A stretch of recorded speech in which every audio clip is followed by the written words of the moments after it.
So this is my new to me mill. Right. It is a horizontal mill, a Van Norman number 6.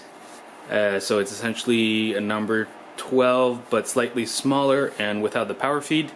I've come to that conclusion by the fact that the documentation for the number 6 is the documentation for the number 12 with an extra page to highlight the only differences. So there it is. So I blabbed on for a while still. Sufficient to say that it was a pretty big family event. Everyone was there, and the piece I'm cutting is just the spindle you see right there. I'm modifying 2 teeth so that I can insert it more easily in the threading gearbox on my lathe. It's not that it's impossible to assemble without this modification, it's just that it would require something like 8 hands. First ever use of a mill, and of course I clamped on a bearing.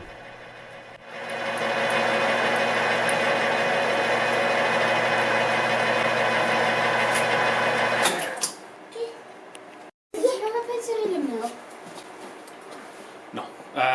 Oui, mais pas de la même façon. Ça n'a pas besoin d'autant de travail. Wow.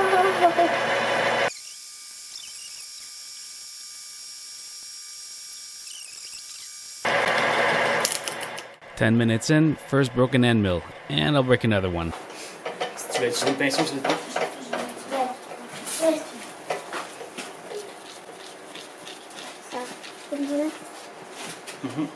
Pousse-le vers l'intérieur. Ok. Tiens, prends-le. Vas-y, pousse la poussière.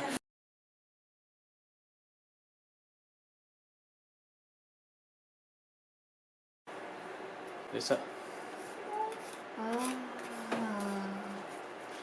Ok, c'est tout. On va rentrer maintenant.